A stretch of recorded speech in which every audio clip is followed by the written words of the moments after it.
इस तरह का हिंदुस्तान मैंने कभी तसव्वुर नहीं किया था।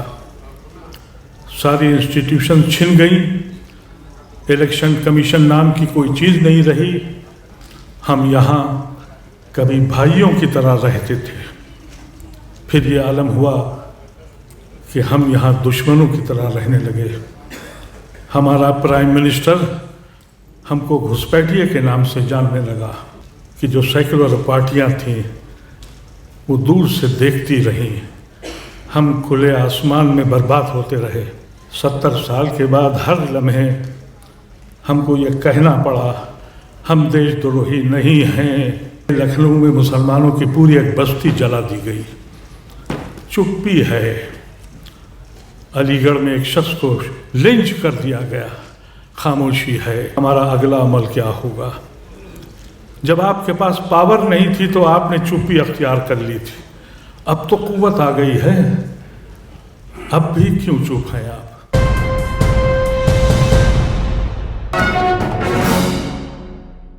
हजरात, ये एक ऐसा इलेक्शन हुआ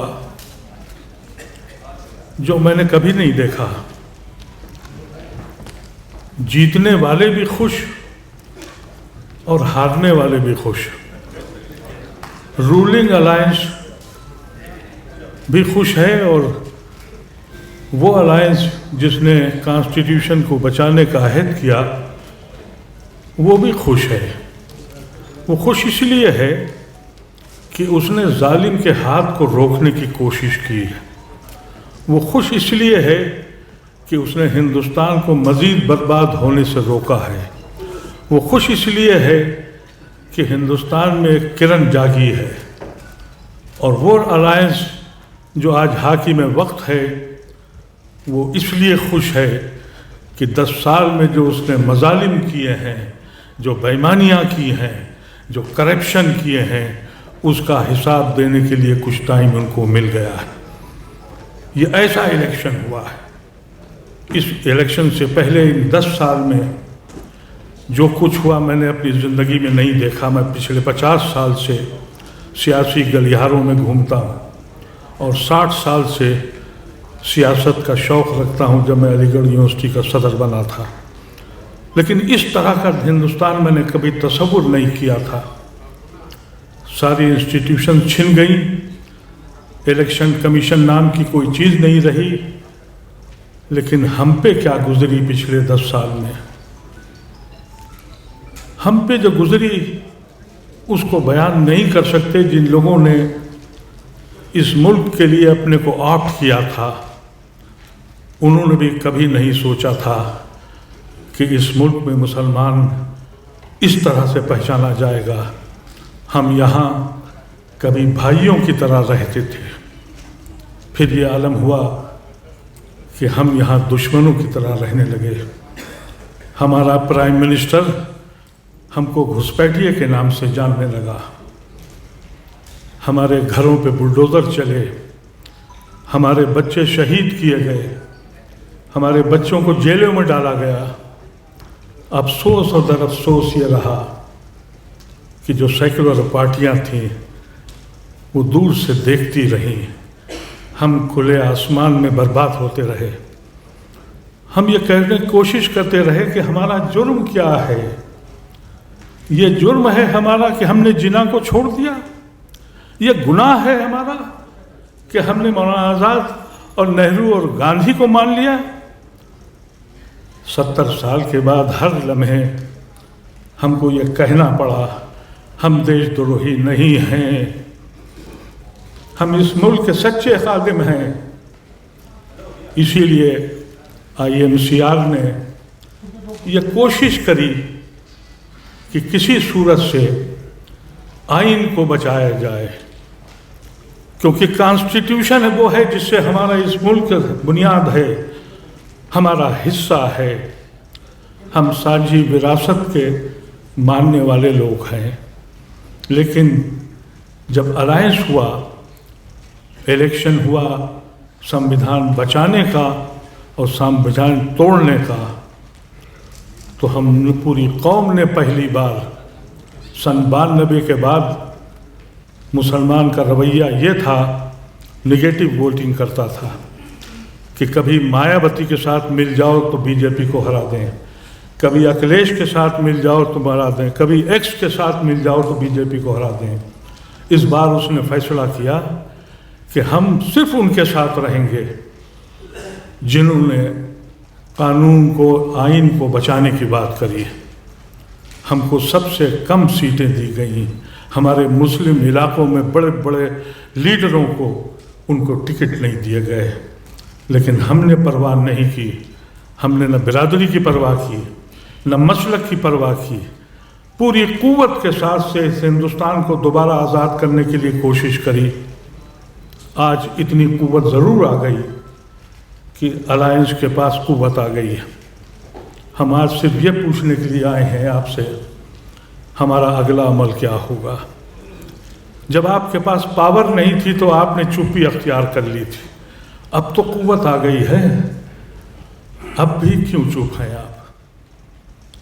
अभी देखिए लखनऊ में मुसलमानों की पूरी एक बस्ती जला दी गई, चुप्पी है।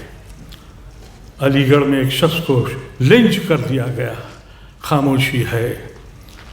यहाँ तक कि लीडरों का आलम यह है कि मुसलमान का नाम लेने से डरते हैं, क्योंकि जो अपीजमेंट का जो कॉन्सेप्ट है, मुश्किल यह है कि हम लोगों ने नेहरू की वो तकरीर नहीं सुनी जो कॉन्स्टिट्यूशन असेंबली में 29 अगस्त 1949 को कही गई थी। यही बात उस वक्त भी आई थी कि कहीं अपीजमेंट का किस्सा ना शुरू हो। नेहरू खड़े हुए, वो तकरीर मौजूद है रिकॉर्ड में। वो कहते हैं कि एक नया लफ्ज़ लाया गया है अपीजमेंट का, और इस नए लफ्ज़ की मैं बुनियाद को मानता नहीं हूँ, इसलिए सबकी बराबरी है। अगर आप इसको अपीजमेंट कहते हैं तो मैं अपीजमेंट करूँगा, लेकिन मेरा सेकुलर लीडर वो मेरे नाम से डरता है, मेरे नाम को लेने से डरता है। कुछ लोग हैं, मेरे दोस्त बैठे हैं, मनोज झा जिनसे मैं कदर करता हूँ, बहादुर लोग हैं। इस इलेक्शन ने एक बात साबित कर दी जो मेरा यकीन था कि हिंदुस्तान का हिंदू कम नहीं है, वो मेरा भाई है। जो नुकसान हुआ वो चुप्पी से हुआ, खामोशी से हुआ। ये वक्त इस वक्त साहिल पे बैठकर तूफान का नज़ारा करने का वक्त नहीं है मेरे अजीज़ों। ये वक्त है पानी में डूब के देखो कि गहराई कितनी है। मुझसे बहुत लोग कहते हैं क्या करेंगे बोल के आप। ये जो खामोशी है, ये जो खौफ है, इसे निकलना होगा। हम पूरी कुव्वत के साथ अपने सेकुलर भाइयों के साथ खड़े हैं, खड़े रहेंगे हमेशा। लेकिन एक बात ज़रूर कहेंगे कि जिस आइन के लिए आप लड़ रहे हैं, उस आइन में हमारी हिफाजत भी है, हमारा हिस्सा भी है, उसको याद रखें। जब हम पे जुल्म हो तो आवाज़ उठाएं, हमारे हिस्से हमको दें, हमारा नुमाइंदगी हमको दें। यह भी एक कॉन्स्टिट्यूशन का हिस्सा है जिसकी आप लड़ाई लड़ रहे हैं। ऐसा न हो कि कॉन्स्टिट्यूशन में कुछ बातें मानी जाएं और कुछ न मानी जाएं। कॉन्स्टिट्यूशन साफ साफ कहता है हर इंसान बराबर है, लेकिन क्या हम बराबर हैं? ये सोचें आप। जिस मुल्क का प्राइम मिनिस्टर खुलेआम यह कहता हो कि घुसपैठिए आ गए हैं यहाँ पर, खामोशी है, अदालतें चुप हैं, सरकारी मुलाजमीन उनसे बिक चुके हैं। मैं सिर्फ ये कहना चाहता हूँ अलायंस के साथियों से, हिम्मत करिएगा, डरिएगा नहीं। आप आइन को मानती हैं, और अगर आप नेहरू और गांधी और लोहिया को मानती हैं तो ये आपका फ़र्ज़ है कि जब हम पे सितम हो तो बोलिए। सिर्फ ये न कह दीजिए कि साहब माइनॉरिटीज़ के साथ हो रहा है, दलितों के साथ हो रहा, कहीं ना कहीं काफिया लगा देते हैं। अमेरिका में कल भी मैंने रिपोर्ट पढ़ी, उन्होंने साफ साफ कहा हिंदुस्तान में मुसलमानों के साथ जुल्म हो रहा है। क्या हमारी पार्लियामेंट नहीं बोल सकती है? ये किस किस्म की पार्लियामेंट बनाई गई है जहां बोलने के माइक बंद कर दिए जाते हों क्यों खर्च किया करोड़ों रुपया? अगर आवाज़ बंद करने के लिए नया पार्लियामेंट बनाया था तो फिर इस पार्लियामेंट के बनाने की ज़रूरत नहीं थी। मैं जानता हूँ हमने मोदी के हाथ तो पकड़ लिए हैं, उसकी कुव्वत अभी बाकी है। 4 स्टेट में अभी इलेक्शन होना है। हम सबको, हिंदू मुसलमान सब मिलके उन 4 स्टेटों में इनके पैरों को और तोड़ें और अपने इस बात का ध्यान रखें कि जो भी लोग आ रहे हैं इस मुल्क में अब हाकिम बनने, कितनी ही अंधेरी रात हो, सूरज निकलने की पहली किरण में बिखर जाती है। उस पहली किरण का अंदाज़ा कर लें, वो किरण करीब आ चुकी है।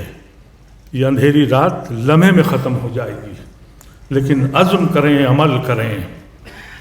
कहना तो बहुत है, लेकिन आप लोग अपने लीडरों को सुनने आए हैं। मैं बात मुख्तसर कर दूंगा। ख़ास तौर से उन नौजवान जो MP बने हैं उनको मुबारकबाद देता हूँ और मैं कहना चाहता हूँ उनसे, आप जिस पार्टी से जीत के आए हैं उस पार्टी के लॉयल रहिएगा, लीडर बनिएगा, ट्रेडर न बनिएगा। अब ट्रेडर बनना शुरू हो गए हैं, उस तरफ मत जाइएगा। जिस पार्टी ने आपको जिताया है उसके लायक रहिएगा और अपना हक मांगिएगा। हक आपका हक है। हमेशा सिपाही न रहिए, कमांडेंट बनने की भी कोशिश करिए। हम हमेशा से ये करते रहे, सिपाही बने रहे। सिपाही बनते बनते कभी हम यहाँ चीफ मिनिस्टर बनते थे, कभी यहाँ हम होम मिनिस्टर बनते थे, फिर माइनॉरिटी के मिनिस्टर बनते गए। हम सिपाही रहे और अगर हम ऐसे ही सिपाही रहेंगे तो फिर हम किसी दिन नमाज के मंत्री बनाए जाएंगे, किसी दिन ज़कात के मंत्री बनाए जाएंगे और खुश होते रहेंगे। ये सोच बंद कर दीजिए। आप हक मांगिए अपना और हक लीजिए अपनी पार्टी से और लॉयल रहिए अपनी पार्टी के। उसके साथ कभी दगा मत करिए, लेकिन अपने हक को पहचानिए। IMCR इसी बुनियाद पर खोली गई थी कि हमारी शिनाख्त पैदा हो जाए इस मुल्क में, और शिनाख्त हमने पैदा करवा दी है। हम किसी लीडर से नहीं मिले। हम लोगों ने जहाँ जहाँ काम किया है वो हमारा अल्लाह जानता है और हमारे दोस्त जानते हैं, लेकिन हमने किसी लीडर से अपॉइंटमेंट नहीं लिया। हमसे कहा भी गया, हमने कहा पहले हम अपनी कुव्वत दिखाएंगे, क्योंकि कुव्वत के बाद ही लोग पहचानते हैं। तो इन अल्फाज के साथ मैं आप सबका शुक्रिया करता हूँ और ये यकीन दिलाता हूँ हमारे जितने भी यहाँ हिंदू भाई हमारे लीडर मौजूद हैं, हम आपके पीछे हैं। आप हमारे रहबर हैं। हमें गांधी की तलाश है। हमें गांधी नहीं मिल रहा है। इलेक्शन के ज़माने में गांधी दिखाई पड़ता है। एक बात मैं और अपने मुसलमान भाइयों से कह दूँ, ये जो इस वक्त की हाकिम हैं, ये हाकिम इस वक्त बैसाखी पे हैं, बड़े एक्टर हैं। हो सकता है कि कभी कभी ये मोहब्बत के गीत गाने शुरू कर दें। इनके जाल में मत आइएगा, इसलिए कि जो जुल्म करता है, जो नफ़रत करता है, वो मोहब्बत नहीं कर सकता, क्योंकि लिए मोहब्बत के लिए कुछ ख़ास दिल मखसूस होते हैं। ये वो नग़मा है जो हर सांस पे गाया नहीं जाता। तो उसके जाल में मत आइएगा और अपने पार्टी के लीडरों से कहिए कि हम बराबर के हिस्सेदार हैं, उनके साथ खड़े रहिए। इन अल्फाज के साथ दिल की गहराइयों से आप सबका इस्तकबाल करता